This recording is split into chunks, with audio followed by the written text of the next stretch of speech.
جی یہ انٹرسٹنگ ہے. اور شادی قائم رہنے کے عرصے میں خاوند کی دولت میں اضافہ ہوا تو طلاق کی صورت میں خاتون کا بھی ان اثاثوں پر حق ہوگا about time جیسے کہ باقی دنیا میں ہوتا ہے. باقی دنیا میں جو ہوتا ہے مطلب obviously وہ اس کے ساتھ تھی, اس کی لائف پارٹنر تھی, اس کی ہوم میکر تھی, تو اس کا بھی تو اتنی کنٹریبیوشن تھی نا اس اثاثے بننے میں, تو نیچرلی ایک اہم قانون متعارف کروایا جا رہا ہے. گزشتہ پیر کو سینٹ میں پیش ہونے والے اس قانون کو مسلم فیملی لا آرڈیننس 1961 میں ترمیمی بل کا نام دیا گیا ہے. بل کے تحت طلاق کی صورت میں اثاثوں کی تقسیم عدالت کے ذریعے ہوگی. اگر میاں یا سابقہ بیوی میں تقسیم کے معاملے میں اختلاف ہوتا ہے تو عدالت کا حتمی فیصلہ آنے تک اثاثوں کی فروخت اور ٹرانسفر یعنی منتقلی پر پابندی ہوگی.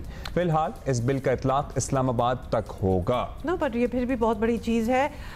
بل کے تحت آپ کو بتا دیں کہ بطور بیوی, بطور ماں, بطور گھر کا نظام چلانے والی خاتون کا شادی کے بعد بننے والوں میں باضابطہ کردار تسلیم کیا گیا ہے.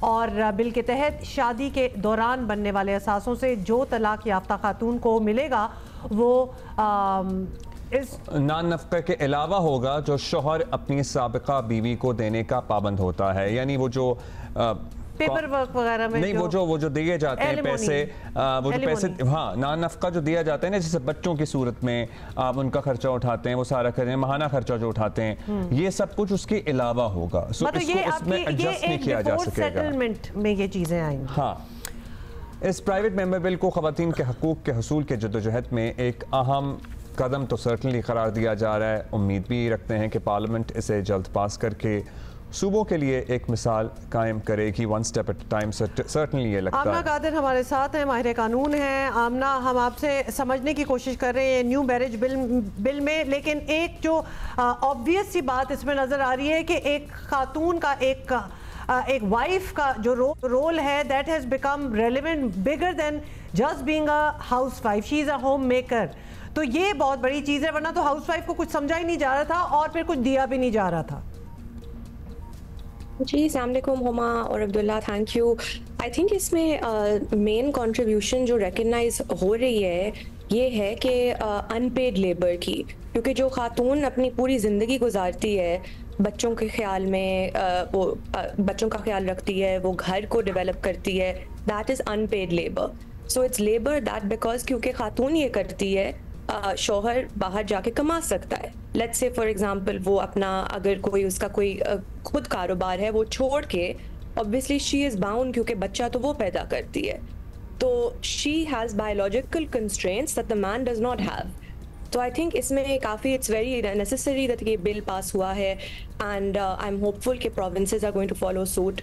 یہ جو آپ نے بات کی ہے یہ ان اٹ سیلف بڑی کنٹیسٹ ہو سکتی ہے اگر ہونے کو آئے, جو کہ ہمارے یہاں ہر چیز ہی کنٹیسٹ ہوتی ہے کہ ایز اے مدر اس کا تو رول ہے, مطلب اگر وہ نہ ٹیک کیئر کرے بچوں کی اور گھر نہ بنائے. I am just putting a question out there, کیونکہ یقیناً آپ نے اس قسم کی اپوزنگ پوائنٹ آف ویو بھی سنا ہوگا. Why should she be paid for something that's a very natural process. So جو نیچرل پروسیس بھی ہوتا ہے اس کے لیے بھی اس کو کچھ تو گیو اپ کرنا پڑتا ہے. فار ایگزامپل اگر وہ کام پہ جا رہی ہوتی ہے, she has to give that up. تو جو ریسورسز شادی کے دوران اکوائر ہوتے ہیں it is because she is doing the natural process. تو آپ نیچرل پروسیس کو ریکگنائز کر رہے ہیں اب قانونی طور پہ اور کہہ رہے ہیں کہ یہ لیبر ہے. Just because it is natural labor does not mean it's not labor. وہ پھر بھی کام کر رہی ہے اور اس کو اس کام کے لیے کوئی پیسے نہیں مل رہے. فار ایگزامپل کھانا پکانا, بچوں کا خیال رکھنا, it might be natural but it is still not, it is still work. اچھا یہ بتائیے گا آمنہ صاحبہ, جو ویلفیئر اسٹیٹس ہیں, جو دنیا کے ترقی یافتہ ممالک ہیں, فرسٹ ورلڈ کنٹریز ہیں, ان میں ظاہر ہے ہم نے یہ دیکھا ہے کہ طلاق کی صورت میں بیوی کو ایک کنسیڈریبل شیئر ملتا ہے ویلتھ کا مرد کی.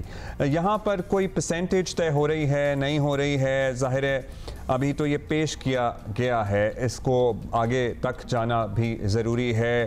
کتنے چانسز لگتے ہیں آپ کو کہ یہ اسلامی نظریاتی کونسل میں پھر چیلنج نہ ہو اور تھرو ہو جائے؟ مجھے تو لگتا ہے کہ چیلنج ہوگا انفارچونیٹلی, کیونکہ آئی تھنک جنرلی جو بھی بل یا جو بھی قانون عورتوں کی ترقی یا ان کی تحفظ کے لیے پاس ہوتا ہے وہ چیلنج ہوتا ہے. بٹ اس کو دیکھتے ہوئے آئی اسٹل تھنک کہ this is a very very revolutionary and important law because جو پرسنٹیج آپ کا پہلا جو سوال تھا پرسنٹیج پہ کچھ نہیں لکھا کیونکہ آبویسلی ہمیں ڈیولپڈ کنٹریز میں جیسے امریکہ یا یو کے میں عورت کو 50% ملتا ہے جو ایسٹ شادی کے دوران ڈیولپ ہوں. تو اس میں سے آپ کی وراثت یا اگر آپ کو کوئی گفٹ ملی ہو یہ ایکسکلوڈیڈ ہے. تو عورت کو آپ کی وراثت میں نہیں ایک شیئر ملے گا, اس کو صرف جو جائیداد شادی کے دوران ڈیولپ ہوئے ہیں. فار ایگزامپل ایسے ہوتا ہے کہ شوہر کے پاس زمین ہوتی ہے پر عورت کے کام سے وہ گھر ڈیولپ کرتے ہیں ساتھ. 20 سال بعد عموماً میں اکثر دیکھتی ہوں کہ وہ عورت کو گھر سے نکال دیتا ہے, کہتا ہے کہ شادی کو ختم کرو, اینڈ عورت کو کچھ نہیں ملتا. جیسے آپ بات کر رہے تھے نا, خرچہ کافی نہیں ہوتا اور شادی کے بعد عورت کو خرچہ بھی نہیں ملتا. سو دس از اسینشیل ان انشورنگ کہ جو بھی عورتیں ابیوسو میرجز میں بھی رہتی ہیں وہ امپاور ہو کے اب ان سے نکل سکتی ہیں. They can leave and move towards a better future for themselves. So which means Amna that even if they leave themselves, جو کہ in itself ایک بہت بڑا قدم ہوتا ہے, تب بھی she is entitled to some share. چلیں we'll not say 50% یا some share. She is depending on the number, and by the way یہ ہمارا پہلا, we're not the only اسلامی ملک that does this. الجیریا میں, موروکو میں, ایجپٹ میں, قطر میں عورتوں کو میرٹل پراپرٹی میں حق ملتا ہے آفٹر ڈیورس. تو کیا ان ملکوں سے ظاہر ہے ہم کیا لے سکتے ہیں ایگزامپل, اس بل میں کیا ہم تبدیلی کر سکتے ہیں اگر ہمارے پاس کوئی پرسنٹیج نہیں ہے ابھی تو اس کو پروپوزل ہی سمجھیں. So also we need to have a clear picture, نہ کہ ہاں جی اتنا ملے یا اتنا نہ ملے. سو اتنا I think this depends on, for example اگر آپ کی شادی 2 سال کی ہے یا آپ کی شادی 20 سال کی ہے, so it has to be done on a case by case basis based on کہ آپ نے میرٹل ریلیشن شپ میں آپ نے کنٹریبیوشن کتنے سالوں کی ہے, آپ کے بچے ہیں بچے نہیں ہیں. It has to be a case by case basis. And اس پوائنٹ پہ بھی اسلام اور اسلامک لا ہمیں سپورٹ کرتا ہے. دیر از a concept in Islam called متا یا متا کہتے ہیں اس کو, کمپنسیشن. اینڈ سورہ النساء سپورٹس کہ جو عورت نے جتنا کام شادی میں کیا ہے, give Hare compensation for leaving her or for divorcing her. So this concept is supported in Islam after marriage. اچھا آمنہ, ابھی بڑی انکریجنگ قسم کی یہ بات ہے اور obviously ہم چاہیں گے تو کہ ہر صوبے میں یہ لا ہو. when do you think کہ اسلام آباد سے باہر بھی بات آئے گی اور صوبوں میں بھی ڈسکس ہو؟ پہلے تو اسلام آباد میں ہو جائے. ہاں لیکن بات تو کر سکتے ہیں نا, پریشر بلڈنگ کی بھی تو ایک بات ہوتی ہے. I think ہسٹری میں پہلی دفعہ سب ٹاپ منسٹرز پنجاب میں فیمیل منسٹرز ہیں. سو آئی ایم ہوپ فل کہ ایٹ لیسٹ پنجاب میں we will see this moving fast because you know the women's protection authority female minister, chief minister is female. Sindh is also quite progressive I think with legislation. پھر اس پہ عمل درآمد second step ہے. تو legislation تو پاس ہو جاتی ہے, اس کے بعد کورٹس میں لوگ سالوں سال پھنسے رہتے ہیں. And that is something we really have to overcome because اچھا آپ کے تجربے سے ایک چیز پوچھنی ہے عما ضرور, کہ آپ نے ابھی ایک ایگزامپل کی بات کی کہ عورت, ہم چاہتے ہیں یہ بھی ڈسکس ہو کہ کیوں ضروری ہے کہ زمین پلاٹ آدمی کا تھا, عورت کی کمائی سے گھر بن گیا اور اگر شادی ختم ہوئی تو نہ اس کے پاس گھر ہے نہ اس کے پاس پیسے ہیں. اور کیا آپ نے اپنے تجربے میں ایسی مثالیں دیکھی ہیں جس کی وجہ سے ہم یہ کہیں کہ یہ بل آنا بہت ضروری ہے؟ عبداللہ میرے تجربے میں ایسے کاؤنٹلس ایگزامپلس ہیں. تقریباً ہر صورت میں عورت ایک ابیوسو ریلیشن شپ میں رہتی ہے کیونکہ اس کو شادی کے بعد کچھ نہیں ملتا وسائل کے طور پہ, جائیداد کے طور پہ. تو یہ فائنانشیل سیکیورٹی اگر آپ بنگلہ دیش کو دیکھیں, ویتنام کو دیکھیں, کیسے آگے بڑھے ہیں. بنگلہ دیش کی ہر گارمنٹ فیکٹری میں عورتیں کام کر رہی ہوتی ہیں کیونکہ آپ ان کو اکنامکلی امپاور اور پروٹیکٹ کرتے ہیں.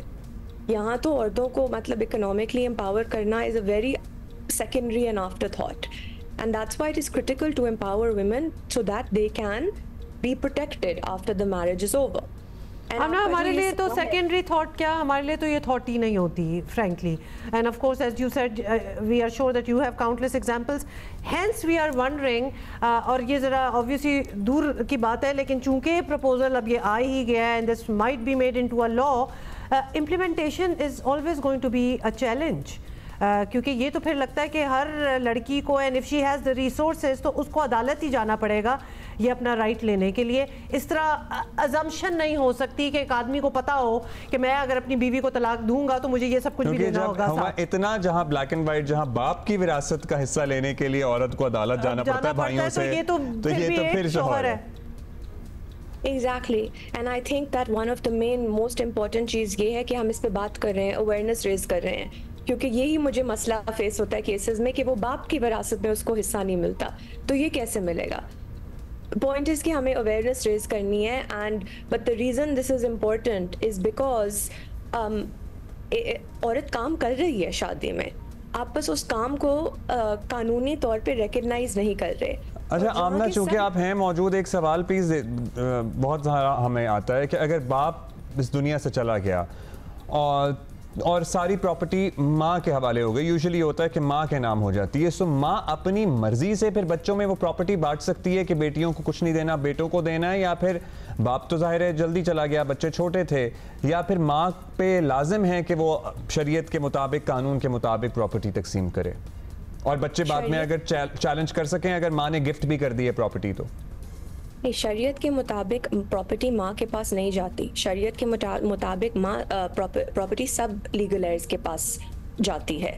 اس کا مطلب ہے کہ اگر آپ کے میل بچے ہیں ان کو ڈبل شیئر ملتا ہے اور عورت کو آدھا شیئر ملتا ہے. اگر آپ کے فیمیل بچے ہیں, ماں کو تو صرف 1/8 بالکل ملتا ہے, لیکن شوہر یعنی کہ بچے جلدی چھوٹی عمر میں یتیم ہو گئے, she became a widow at a younger age, اور سب کچھ somehow انہوں نے ماں کے نام ہو گیا, یا پھر شوہر جانے سے پہلے, مرنے سے پہلے ماں کے نام کر گیا. ہاں کر گیا, گفٹ کرتے ہیں یا پہلے گفٹ کرتے ہیں. بٹ اگر آپ کو, اگر ماں فار ایگزامپل صرف میل بچوں کو دینے کی کوشش کرتی ہے اور فیمیل بچوں کو ایکسکلوڈ کرنے کی کوشش کرتی ہے, دس از ان وائلیشن آف شریعہ, تو آپ اس کو چیلنج کر سکتے ہیں. کیونکہ عموماً ہم ایسے دیکھتے ہیں کہ عورتوں کو جہیز ملتا ہے یا وہ شادی کے طور گاڑی دیتے ہیں. This is not equivalent to your شریعہ, جو آپ کے شرعی حق ہیں یہ برابر نہیں ہے. تو آپ کا حق وراثت میں نہیں, کسی بھی طور پہ نہیں ایکسکلوڈ ہو سکتا. گفٹس ویلڈلی ہو سکتی ہیں, زندگی میں ویلڈلی ہو سکتی ہیں, بٹ اس کا مطلب ہے کہ باپ اپنی زندگی میں کانشیس مائنڈ میں پراپرٹی کو فلی گفٹ کر کے, رجسٹر کر کے بچے, ایک فار ایگزامپل ایک میل بچے کے نام میں کرے. Eventually if you can prove that he did that to only exclude the female heir, only then can you challenge the gift. اچھا اصل میں اس لیے تو نہیں گفٹ کرتے. Got it. Amna thank you so much. ایک تو بڑا ایک نیا پہلو ہے جس پہ ہم وی آر سو ایکسائٹیڈ کہ اس پہ کام ہو رہا ہے نیو میرج بل پہ, لیکن آپ سے بات کرنے کے I would like all the girls who are watching us, girls ہوں, ladies, whoever it is, کہ آپ کو ضرورت پڑے نہ پڑے ایسے لاز کی, پڑھ ضرور لیں. Every thing is on line. Knowledge ہونا بہت ضروری ہے, اور اللہ کرے ہر چیز بڑی فیئرلی تقسیم ہو جب بھی کوئی وقت آئے اس قسم کے پرابلم سے, کیونکہ فیملیز بڑی ٹوٹ جاتی ہیں جب ایسے ہو, کسی کو نہ گزرنا پڑے, but you should still know your rights. اور یہ بھی بڑا ہی کامن ہوتا ہے وہ جو انہوں نے جہیز والی بات کی نا, کہ یوزلی کیا ہو گیا, باپ تو اس دنیا سے چلے گئے اور ماں کے نام سب کچھ کر گئے کہ بھئی تم دیکھ لینا. ماں نے کیا کیا, ماں نے میل ایئرس کو یعنی کہ بیٹوں کو سب کچھ بانٹ دیا. اور شاید ماں یہ بھی نہیں, ماؤں کو بھی بلیم نہیں کر رہے, there so much influence and there so much pressure کہ یہ کبھی کبھار ایزیئر وے آؤٹ ہوتا ہے کہ یہ کر لو. اور انہوں نے فیمیل چائلڈ یعنی کہ لڑکیوں کو نہیں کچھ دیا, اور یہ کہہ کر نہیں دیا کہ ہم نے تو تمہیں شادی پہ جہیز دے دیا تھا یا زیور دے دیا تھا. یہ ایک چیز نہیں ہے. واٹ یو ڈیزرو, جو آپ کا شیئر بنتا ہے وہ علیحدہ ہوتا ہے, اور آپ کو جو جہیز وغیرہ میں دیا گیا وہ تحفے ہیں, وہ ضروری بھی نہیں تھا کہ آپ کو دیں, وہ کوئی چیزیں انہوں نے دی ہے. جیسے کہ بیٹے کی شادی پہ کوئی تحفہ نہیں دیا نا, مطلب ادھر نہیں دے رہے ہوں گے, ادھر کوئی خرچہ نہیں ہوا, ادھر زیور بھی نہیں دیا. تو لہٰذا پلیز اس ڈیبیٹ میں پھنس نہ جانا, کیونکہ this doesn't make sense. Read up, know your rights.